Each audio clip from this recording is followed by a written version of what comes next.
Sampai dengan sekarang modal dari dari Pemprov sendiri sebesar 140 miliar dari anggaran dasar 200 miliar. Memang masih ada kekurangan dan kami sampai dengan saat ini intens berkomunikasi dengan Pemprov terutama dan kepada rekan-rekan yang ada di legislatif juga untuk bisa tujuan kami adalah meyakinkan bahwa bisnis ini bisa berkembang dengan baik, tapi tujuan utama, tujuan mulianya adalah bagaimana caranya membantu UMKM supaya mereka dapat meningkatkan pendapatan masyarakat itu saja. Jadi ini yang perlu kita dorong bersama-sama.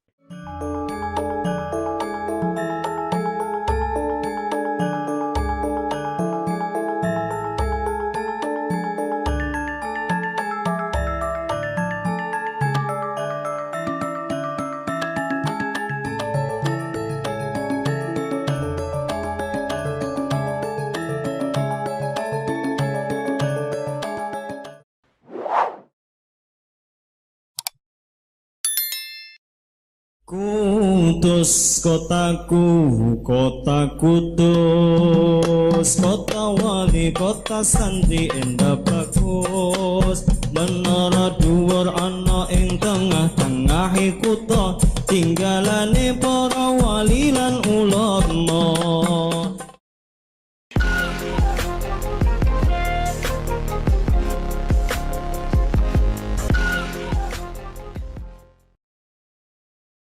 Assalamualaikum warahmatullahi wabarakatuh. Salam sejahtera untuk kita semua.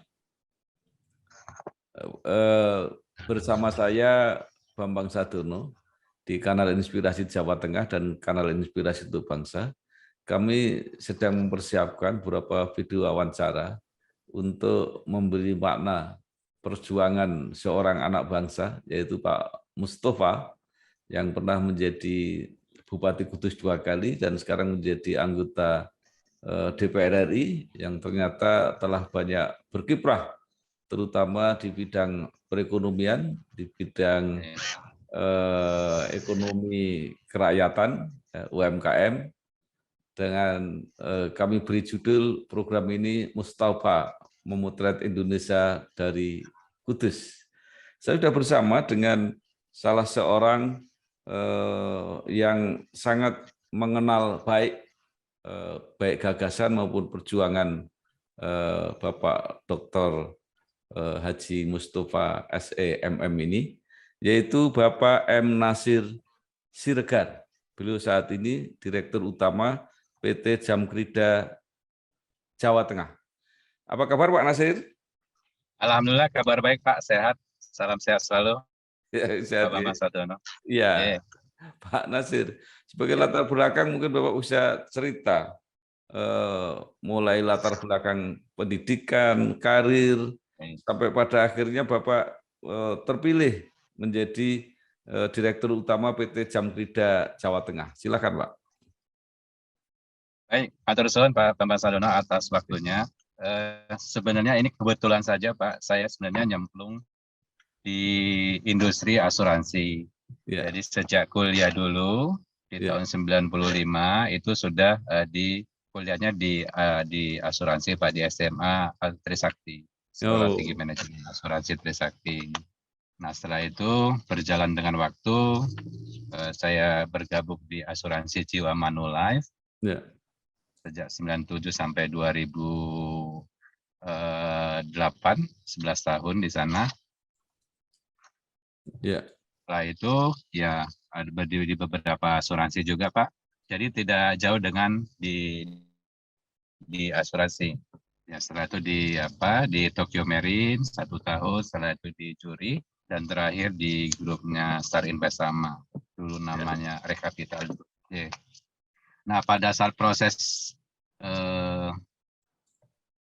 waktu kita join di PT Jamkrida Jateng, nah ini kami terutama saya ya ikut bidding Pak, open bidding waktu itu yang dilakukan oleh lembaga independen dan prosesnya kita laluin sesuai dengan prosedur. Setelah itu kita terpilih dan pertanggal 6 Desember waktu itu kami diundang oleh Pak Gub RUPS pertama kali untuk mengangkat kami dan satu direksi lagi sebagai sebagai direksi dan Dewan Komisaris di Jamrida Jateng. Gitu Ya. Pak kira-kira. Ya. Ya Pak, yang menarik ini kan jenis asuransinya kan agak berbeda dari yang sudah Bapak jalani ya selama ini, mungkin mulai asuransi jiwa, asuransi kerugian. Ini mungkin agak lain, bisa diceritakan Pak? Ya, jadi memang ini tantangan terbaru Pak pada saat saya bergabung di perusahaan penjaminan, terutama di Jamrida Jateng. Memang dari sisi resiko, resikonya memang hampir mirip-mirip dengan asuransi, tetapi memang kegiatan usahanya agak berbeda karena memang lebih banyak nanti kita sebenarnya membantu UMKM dan usaha produktif di perusahaan penjaminan. Namun dari sisi background, basic memang kita berkolaborasi sebenarnya Pak Bambang Sadono, bahwa saya backgroundnya asuransi jiwa, satu lagi direksi saya backgroundnya penjaminan, jadi kita berkolaborasi untuk bisa memberikan inilah kontribusi kepada Jamrida Jateng maupun untuk pemerintah Provinsi Jawa Tengah. Iya. Saya Hadi Supono, ucapkan selamat dan sukses pada Bangsa TV yang bulan Mei ini kita berusia 2 tahun. Pak Bambang Sadono dan Pak Bambang Sadono Junior semoga terus sukses mengelola kanal YouTube Inspirasi Jawa Tengah, Inspirasi untuk Indonesia, dan terutama televisi bangsa. Mudah-mudahan Bangsa TV tetap mampu mengawal perjalanan bangsa Indonesia menjadi lebih baik. Ya, itu kalau tidak salah kan gagasannya karena banyak pengusaha kecil menengah yang kalau mengambil kredit dia tidak bankable, kemudian harus ada yang menjamin, maka kemudian didirikan Jamkrida. Nah, itu sejak berdiri sampai sekarang seperti apa Pak capaiannya Jamkrida Jateng ini? Jadi memang seperti yang Pak Bambang Sadono sampaikan tadi, bahwa tujuan utama kita itu sebenarnya membantu yang visible, yang layak usaha tapi belum bankable. Bahkan belum bankable ini kan biasanya kalau perbankan itu related dengan agunan Pak, kolateral. Nah, Jamrida Jateng ini sebenarnya bisa dimanfaatkan sebagai pengganti agunan atau kolateral sebenarnya. Sehingga kita akses permodalan bagi UMKM itu bisa kita bantu semaksimal mungkin khususnya di daerah Jawa Tengah. Nah, khusus untuk capaian, kita memang berpatokan kepada 4 perspektif Pak Bambang terkait dengan kinerja. Yang pertama, itu disebut dengan kita sistemnya pakai manajemen toolsnya balance scorecard. Yang pertama perspektifnya dari learning and growth, dari pembelajaran dan pertumbuhan. Itu kita biasanya yang paling utama adalah melakukan survei kepada karyawan kita sendiri. Apakah memang nyaman di Jamrida atau tidak. Dan alhamdulillah skornya di tahun 2021 itu 86% dengan skala 100%. Jadi cukup puas, sangat baiklah bahwa teman-teman bisa engagementnya, keterlibatannya di Jamrida sangat baik. Nah, yang kedua dari perspektif bisnis proses, alhamdulillah sampai dengan saat ini kami sudah mendapatkan ISO 9001 terkait dengan manajemen mutu. Setelah itu kami mendapatkan ISO 37001 terkait dengan anti penyuapan, dan kita juga sudah mendapatkan rating Fevindo dengan rating triple B.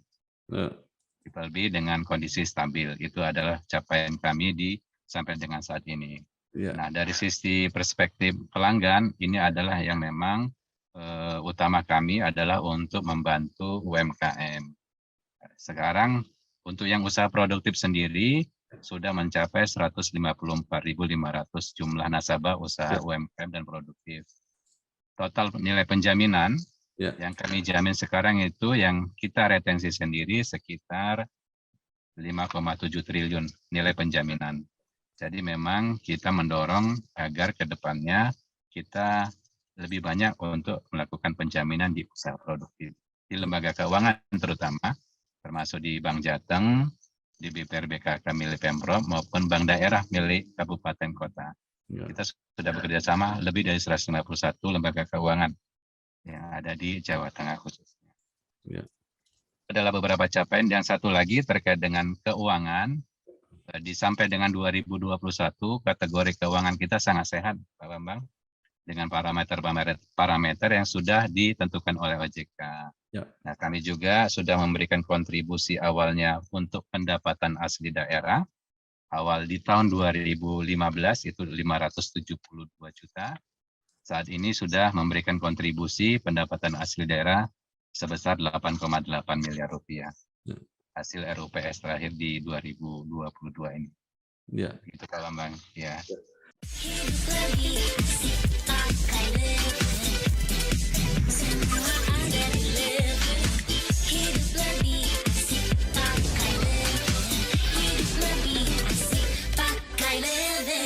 Ya, baik.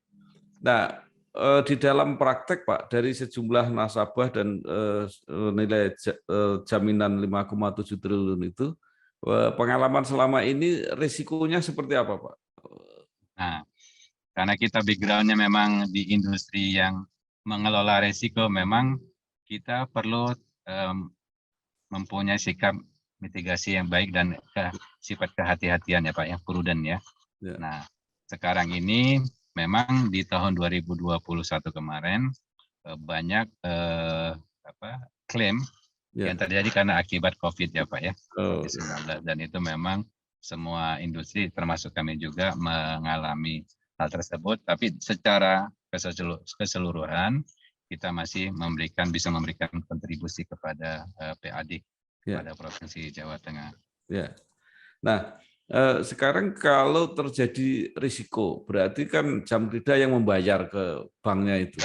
Lalu hubungannya dengan nasabah itu memang mereka mendapat jaminan free atau masih tetap bisa ditagih, Pak? Kalau khusus untuk prinsip penjaminan sebenarnya adalah talangan sebenarnya, Pak. Ya. Prinsip penjaminan ya. Ya. Namun OJK memberikan keleluasan kepada kita apakah memakai jaminan atau tidak, karena memang khusus yang katakanlah kami mendukung program Mitra 25. Ya. Nah, itu juga memang agunannya bisa dikatakan memang tidak 100%, sehingga kami menjamin di sana. Ya. Sehingga ada subsidi, artinya kalau memang ada program-program pemerintah, katakanlah kita bisa membantu, tapi di sisi yang lain kita ditantang untuk mencari pendapatan. Sehingga bisa disubsidi, sehingga kita tidak rugi. Ya. Nah, itu adalah salah satu strategi yang kami jalankan. Ya. Yang seperti Bapak Bambang sampaikan tadi, bahwa untuk yang subrogasi kita juga sudah melakukan itu. Ya. Yang prestasi ya Pak ya, artinya kami membayar terlebih dahulu ke perbankan. Kami juga mempunyai kewajiban untuk menagih bersama-sama perbankan. Merecovery apa yang sudah kami bayarkan kepada perbankan. Oke, baik. Nah, sekarang kalau soal modal, Pak, selain modal dari pemerintah Provinsi Jawa Tengah, Jamkridah mendapat tambahan permodalan dari mana, Pak? Ya, sampai dengan saat ini yang sudah menyertakan modal itu ada di Kabupaten Temanggung, ya. Terus di Kabupaten Demak, Kabupaten Grobogan. Dengan satu lagi adalah KPRI Bakti Praja. Jadi pada saat pendirian kami hanya berdua, Pemprov Jateng dan KPRI Bakti Praja. Nah, setelah itu kami melakukan kunjungan intens kepada Bupati dan Wali Kota seluruh Jawa Tengah untuk memberikan gambaran terkait dengan Jamkridah, dan kita meminta bantuan agar teman-teman di kabupaten bisa menyertakan modal, dan hasilnya ada 3 kabupaten yang sudah melakukan secara rutin menyertakan. Artinya apa tidak mungkin Jamkridah Jawa Tengah ini mendapatkan modal dari tempat lain, misalnya kerjasama dengan Jamkrindo dan sebagainya? Nah, sebenarnya hal itu pernah kita sampaikan. Hanya saja memang ini tergantung terkait dengan kebijakan di provinsi masing-masing. Jadi kita memang ada 18 Jamkridah Pak di seluruh Indonesia, masing-masing provinsi, dan memang masing-masing berdiri sendiri. Jamkrindo adalah BUMN, sedangkan Jamkridah di seluruh Indonesia adalah BUMD. Nah, sempat kemarin kami ini nanti hubungannya dengan Pak Mustafa juga nanti. Nanti akan kami sampaikan terkait. Saya, Sasongko Tejo, mengucapkan selamat ulang tahun yang kedua kepada Bangsa TV dan kanal YouTube Inspirasi Bangsa dan Inspirasi Jawa Tengah yang dikelola oleh Bambang Sadono, wartawan senior. Semoga sukses dan semoga mendapatkan respon atau mendapatkan tempat di hati masyarakat Jawa Tengah dan masyarakat Indonesia pada umumnya. Nah, yang menjadi masalah apakah Jam Rindu Jawa Tengah itu sudah merasa cukup dengan modal yang ada, dengan tantangan yang harus dilayani ya perkembangan nasabah itu. Nah, solusinya seperti apa kalau memang kurang modalnya? Ya, ini memang sangat-sangat menantang kami, Pak. Jadi artinya pada saat kami melakukan penjaminan lebih besar, kapasitasnya tentunya kami juga dihadapkan dengan giring rasio namanya, Pak. Dan giring rasio ini kalau mencapai 40 kali, kami tidak boleh melakukan kegiatan usaha oleh OJK. Nah, salah satunya adalah kami memang meminta bantuan dan kemarin di RBB-nya Bank Jateng sudah memberikan sinyal kepada kami agar kami diberi penambahan modal dari Bank Jateng. Jadi ini salah satu cara kami agar tetap kita bisa melakukan kegiatan usaha. Karena memang semakin banyak usaha UMKM yang kita jamin tentunya salah satu syaratnya memang modal. Modal ini memang sangat-sangat ini Pak, sangat signifikan ya. Saya pernah mewawancarai Ketua Komisi C DPRD Jawa Tengah, antara lain yang diberi penyertaan modal katanya juga termasuk Jam Krida.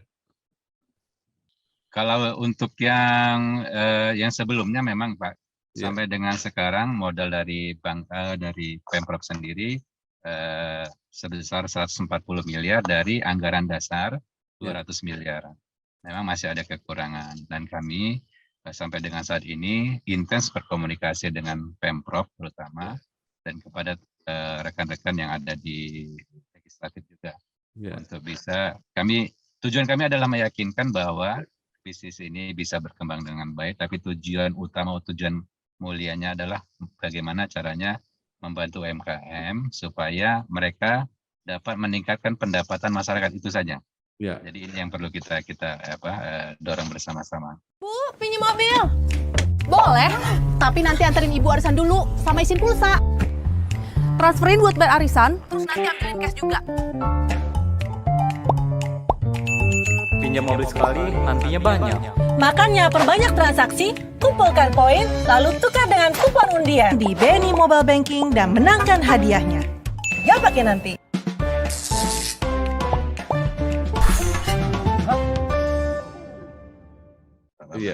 Baik. Sekarang kita pindah tentang Pak Mustafa. Mungkin Pak Nasir sudah kenal lama, tapi memang Pak Mustafa itu di DPRD Jateng itu kalau nggak salah 2004, kemudian saya masuk 2009. Nah, Pak Mustafa pindah jadi Bupati Kudus. Nah, sekarang Pak Mustafa jadi anggota DPR RI, Komisi Keuangan Perbankan kalau nggak salah ya. Nah, mungkin Bapak bisa bercerita bagaimana relasi dengan Pak Mustafa ini. Ya, sewaktu itu kami sowan Pak ke Pak Mustafa waktu beliau menjabat sebagai bupati. Karena kami memang intens untuk melakukan presentasi untuk meyakinkan masing-masing bupati agar bisa menyertakan modal. Itu adalah awal perkenalan kami dengan Pak Mustafa. Secara intens memang komunikasi terbangun dengan baik itu setelah 1 tahun yang lalu Pak, setelah Pak Mustafa menjadi anggota Komisi 11 bagian keuangan di DPR RI. Itu adalah awal mula secara intens kami melakukan komunikasi secara baik. Lalu apa Pak? Kalau nggak salah Pak Mustafa juga mempunyai Bank Perkreditan Rakyat BPR. Apa saja yang dikomunikasikan atau bahkan mungkin dikerjasamakan? Ya, baik Pak. Untuk yang dengan BPR Agung Sejahtera sebenarnya kita sudah melakukan perjanjian kerjasama antara Jam Krida Jateng dengan BPR Agung Sejahtera. Nah, di dalam perjalanannya, nah ini yang menarik Pak. Ya. Ada beberapa ide yang kita sampaikan, dan itu langsung ditangkap oleh Pak Mustafa bahwa ide ini mungkin bisa diterjemahkan dan bisa dilakukan atau direalisasikan. Dan salah satu contohnya memang yang menjadi, bisa dibilang ini success story, Ya. adalah terkait dengan petani jagung yang di Blora. Oh, Ya. Jadi kita diskusi sebelumnya, Pak ini ada katakanlah petani Blora itu memang skemanya, konsepnya sebenarnya membantu bagaimana ya. ada pihak off-taker-nya ada, tata kelola manajemennya ada, terus dari pihak supply-nya ada, dan dari pihak perbankannya ada. Sedangkan kami adalah sebagai pihak yang melakukan penjaminan kepada perbankan. Kebetulan untuk case yang petani jagung di Blora, ini adalah dari Pak Mustafa, inisiatornya untuk mengumpulkan semua yang berada di KTH, kelompok tani hutan, yang ada di Blora. Kita bekerja sama dengan SPJT Ya. sebagai off-taker-nya. Oh. Dan ini tanpa agunan ya Pak ya. Iya. Ini menariknya, karena kalau saya melihat skema seperti ini seperti Grameen Bank yang ada di yang di Bangladesh, karena memang tanpa agunan sama sekali. Ya. Karena lahan yang dijadikan percontohan ini adalah lahan perhutani. Ya. Ya, dari sisi perbankan mungkin nggak masuk gitu loh, Ya. karena perbankan biasanya ada kolateralnya. Ya. Namun dengan adanya konsep yang bekerja sama dari hulu ke hilir, sehingga ini bisa dijalankan dan sudah kebetulan kemarin sudah panen Pak, hari Minggu kemarin panen perdana. Ya. Ya. Itu besarannya seperti apa Pak? Luasannya, jumlah petaninya, nilai ekonomisnya? Ya. Kalau luasannya, kalau tidak salah sekitar 146 hektar. Ya. 146 hektar itu ini adalah pilot project pertama. Ya. Dan terkadang petani ini kan butuh bukti dulu ya Pak ya. Ya. Baru mereka melakukan atau melaksanakannya. Nah setelah 146 hektar ini jalan, tetangga-tetangganya mau pengen ikutan Pak. Ikut bergabung untuk sesuai dengan program yang ada. Karena memang skemanya adalah SPJT melakukan pengelolaan, termasuk teman-teman di kelompok tani hutan ini seperti di ini Pak, diberikan insentif setiap bulannya. Ya. Insentif ini sekitar standarnya UMR Pak. Nah inilah yang yang memberikan ya excited atau surprise terhadap petani, karena selama ini petani tidak akan mendapatkan itu setiap bulannya. Ya. Nah, setelah itu skema mekanisasinya dilakukan. Nah, nanti pada saat penyerapan dilakukan oleh rekan kita di SPJT, nanti dibagi hasil Pak, hasil penjualannya dan dikembalikan lagi ke petani. Ya. Ini adalah konsep yang memang mungkin ini bisa diduplikasi kepada yang lainnya, komoditas lainnya, ataupun untuk di provinsi lainnya ini bisa diduplikasi. Dan sangat simpel sebenarnya. Ya. Tinggal kawan kita Pak. Saya Mindo Sianipar dengan ini mengucapkan selamat kepada Bangsa TV yang dikomandani oleh Pak Bambang Sadono. Kiranya Bangsa TV bisa melanjutkan program-programnya yang memberikan inspirasi buat bangsa ini. Terima kasih. Merdeka. Ya, nanti mungkin secara detail saya juga akan wawancara kepada teman-teman di SPJT. Tapi mungkin Pak Nasir bisa memberi gambaran karena sudah panen, kan sudah bisa dilihat hasilnya. Itu kira-kira seperti apa keuntungan petani itu? Untuk keuntungan petani memang panen perdananya baru dilakukan kemarin. Jadi memang mekanisasinya inilah yang membuat panennya itu setiap hari, Pak.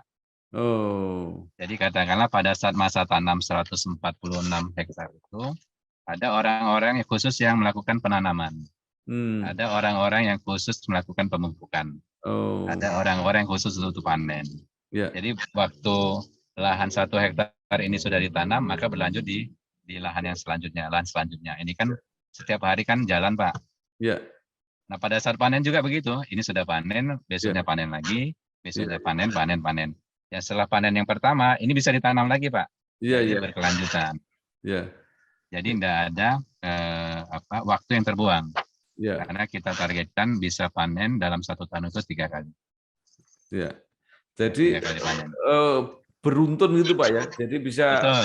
ya, ini menarik. Nanti saya mau Ya. tanya tentang teknologi pertaniannya Ya. bagaimana ini bisa panen apa. Ya. Kan musim biasanya menentukan Ya. untuk pertanian itu. Tapi Betul.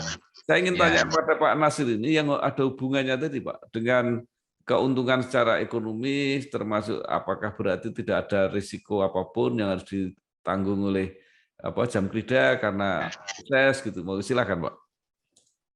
Baik. Secara resiko memang tetap ada. Ya. Artinya katakanlah adanya keterlambatan panen. Pada saat katakanlah ini kan skemanya BPR Agung Sejahtera memberikan kreditnya kepada kelompok tani hutan. Ya. Jam kerja yang jamin. Jam kerja yang menjamin. Kenapa kami berani melakukan penjaminan? Karena syarat kami sebenarnya kalau komoditas seperti ini adanya garansi pembelian oleh pihak ketiga, yaitu SPJT. Karena kalau sudah ada garansi pembelian, Pak, kemungkinan gagal panennya ini kan bisa diminimalisir, Pak. Ya, itu yang kita lakukan. Adanya kepastian pembelian dan tata kelolanya itu dilakukan oleh SPJT. Jadi mekanisasinya itu dilakukan, dikontrol dengan ketat, sehingga pada saat panen juga penyerapannya juga hitungannya sudah ada. Ya. Kalau untuk keuntungannya mungkin nanti dari SPJT yang bisa menyampaikan. Oke. Kalau dari secara mitigasi resiko, kenapa kami akan melakukan ini? Karena memang konsepnya jelas. Ya. Ya. Ada supply-nya, ada tata kelola manajemennya, dan ada bayarnya. Ya. Dan itu kita kontrol bareng-bareng, Pak. Ya. Tadi menurut prediksi Pak Nasir, karena relatif ya, ini dianggap berhasil, ini akan berkembang terus dan jam kerja tetap akan membackup Pak ya? Ya, kita sebenarnya untuk yang program seperti ini full support, Pak. Ya. Karena memang inilah sebenarnya yang kita bisa memberikan kontribusi lebih kepada masyarakat. Artinya dari sisi perbankan juga aman karena kami akan bayar terlebih dahulu. Ya. Tapi kami juga mempunyai perikatan dengan SPJT sebenarnya, Pak. Pada saat gagal bayar, nanti kalau memang sudah ini, ya balikin dulu uangnya ke kami. Gitu. Jadi itu perputaran yang memang bisa dilakukan bersama. Bahkan nanti program selanjutnya mungkin akan dilakukan kita sudah sepakat di Kabupaten Semarang dan di Gerobokan, Pak. Lakukan hal yang sama dengan Pak Mustafa dan BPR Agung Sejahtera. Iya, menarik sekali, Pak. Di dalam bisnis keuangan ya, asuransi dan perbankan itu kan trust menjadi nomor 1, Pak ya. Betul, Pak. Nah, itu bagaimana Bapak mengenal ini Pak Mustafa ini seperti apa menurut Pak Nasir? Ya, setiap kali kita diskusi dengan Pak Mustafa, memang saya melihat Pak Mustafa itu leadership-nya yang baik, Pak. Artinya apa? Dia bisa menyampaikan hal-hal yang memang perlu kita lakukan bersama-sama, itu bisa mereka lakukan. Artinya Pak Mustafa itu mempunyai leadership. Kalau memang kita ada ide kita itu ditantang dulu, Pak. Ini benar nggak? Mitigasinya gimana? Setelah itu, kita lakukan namanya konsep terlebih dahulu. Setelah itu kita perlu realisasi. Nah, Pak Mustafa adalah orang yang melakukan orientasi terhadap hasil. Jadi katakanlah, kemarin petani jagung itu adalah ide kita bersama. Setelah itu Pak Mustafa langsung panggil timnya untuk langsung ke Blora. Kita di sana melakukan sosialisasi dan ini kami sangat salut pada saat ini cerita ya Pak ya. Pada saat SPJT melakukan sosialisasi, yang lainnya pada diem Pak. Karena nggak mudeng. Setelah diambil alih oleh Pak Mustafa, diceritakan bahwa ini konsepnya seperti ini. Yang lainnya pada baru banyak yang nanya dan pada banyak yang setuju gitu Pak. Jadi memang komunikasi yang dibangun kepada masyarakat itu sangat baik sekali. Mungkin karena memang background-nya adalah Bupati Kudus 2 periode mungkin ya. Sehingga komunikasinya lancar. Bahkan kita terkadang apa yang tidak kita bisa sampaikan ke masyarakat, Pak Mustafa bisa dengan secara bahasa yang sederhana bisa diterima oleh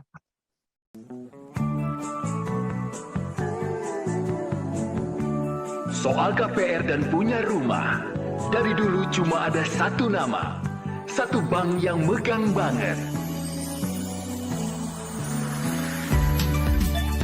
Sekarang, Asampedetnya serba digital buat kita. Cukup satu website untuk mulai cari hunian yang oke.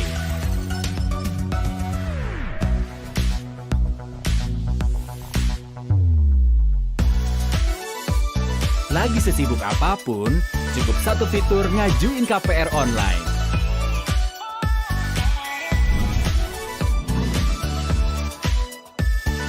Sampai satu aplikasi biar gampang bayar biaya rutin. Kini, semua ada di jarimu. Satu nama dengan pengalaman 45 tahun memimpin segmen KPR. KPR, pasti BTN. Iya. Baik, sekarang yang lebih luas lagi Pak ya. Ini kebetulan Pak Mustafa ada di DPR RI, Komisi Keuangan Perbankan, termasuk asuransi juga di situ. Baik. Berwenang membuat regulasi. Sebenarnya kan banyak hal yang bisa diperjuangkan atau dititipkan kepada beliau. Kalau dari Jamkrida seperti apa sebenarnya yang diinginkan, regulasi, dukungan dan sebagainya dari Komisi 11 itu? Sebenarnya Undang-Undang Penjaminan Nomor tahun 2016 itu adalah inisiatif dan keputusan politik DPR RI, Pak. Undang-undang itu lahir bukan dari pemerintah, Pak, tapi dari DPR RI. Nah, ini menjadi momentum agar perusahaan penjaminan yang ada di daerah itu bisa dari 18 provinsi sekarang, ya minimal di tahun-tahun mendatang itu bisa menambah, Pak. Karena memang dampak dan multiplier efeknya kepada teman-teman di lembaga keuangan maupun di UMKM itu sangat terasa sekali. Nah, ini yang memang menjadi concern kami, dan kami juga diskusi dengan Pak Mustafa. Kira-kira pemerintah pusat bisa bantu enggak dengan penyertaan modal? Saya sih belak-belakan aja kepada beliau. Dan itu bisa memungkinkan saja katanya. Nah, skema itulah yang kita akan coba kita usulkan kembali, karena memang kita artinya pemerintah pusat nanti diberikan kepada pemerintah daerah sebagai bentuk penyertaan modal kepada daerah. Karena memang kita syarat modal, Pak. Atau mungkin nggak ada sindikasi bersama Jamkrindo gitu kira-kira. Untuk sindikasi memungkinkan. Kita juga di satu asosiasi, Pak. Namanya Asosiasi Pindo, Asosiasi Perusahaan Penjamin Indonesia. Ketuanya adalah Jamkrindo dan anggotanya adalah Jamkrida.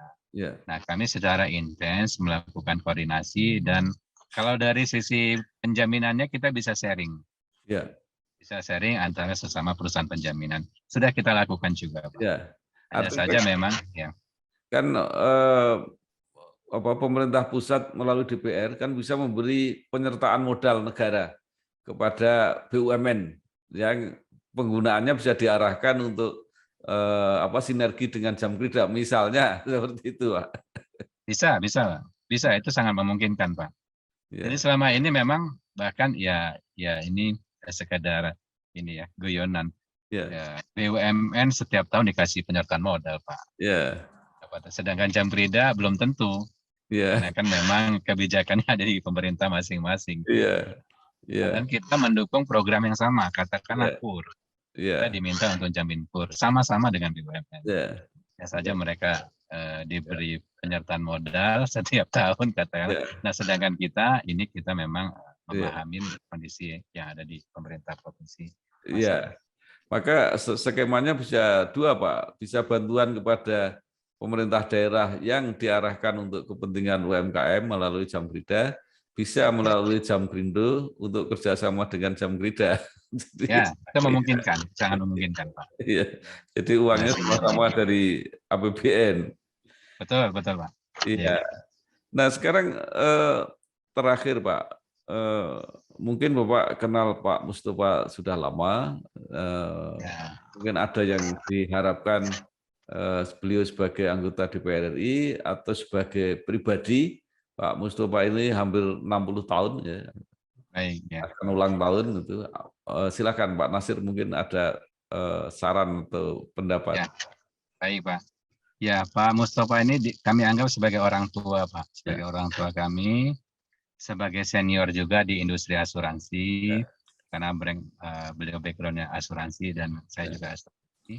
Dan kami mengharapkan kepada Pak Mustafa di ulang tahun yang ke-60, ya, tetap istiqomah, Pak.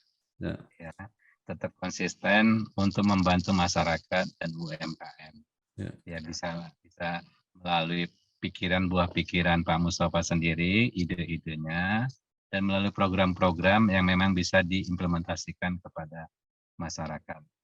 Itu ya pesan dari kami, Pak, sebagai sahabat dan senior, Pak. Iya, baik. Terima kasih sekali Bapak Siregar, Dirut PT Jamrida Jateng.